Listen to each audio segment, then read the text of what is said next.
IPL షెడ్యూల్లో త్వరలో పెద్ద మార్పు వచ్చే అవకాశాలు కనిపిస్తున్నాయి. ప్రస్తుతం ప్రతి ఏడాది మార్చి నుంచి మే మధ్య జరిగే ఐపీఎల్ను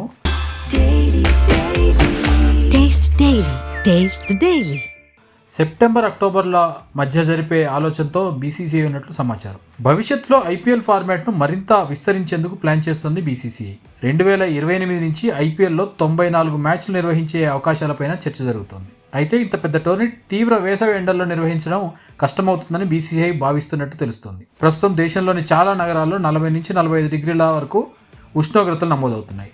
దీంతో ప్లేయర్స్ ఫిట్నెస్, ప్రేక్షకుల సౌకర్యము, గ్రౌండ్స్ అవైలబిలిటీ అన్నింటినీ దృష్టిలో పెట్టుకొని కొత్త షెడ్యూల్పై చర్చ జరుగుతోంది.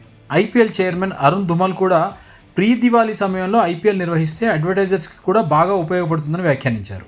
అయితే ఈ నిర్ణయం పైన అభిమానుల నుంచి అభిప్రాయాలు భిన్నంగా ఉన్నాయి. సెప్టెంబర్ అక్టోబర్లో మాన్సూన్ ప్రభావం ఉంటుంది. వర్షాలు ఎక్కువ పడితే మ్యాచ్లు రద్దయ్యే అవకాశం ఉంది. ఐసీసీ టోర్నమెంట్స్లో కూడా క్లాష్ అయ్యే అవకాశం కనిపిస్తుంది. అంతర్జాతీయ క్రికెట్కు నష్టం జరుగుతుంది అంటూ ఆందోళన వ్యక్తం చేస్తున్నారు. ఒకవేళ ఈ మార్పు అనివార్యమైతే అది 2027 తర్వాత కొత్త మీడియా రైట్ సైకిల్తో లింక్ అయి ఉండే అవకాశం ఉంటుంది. అంటే బ్రాడ్కాస్టర్స్తో చర్చల తర్వాతనే ఫైనల్ డెసిషన్ ఉండే అవకాశం ఉంది.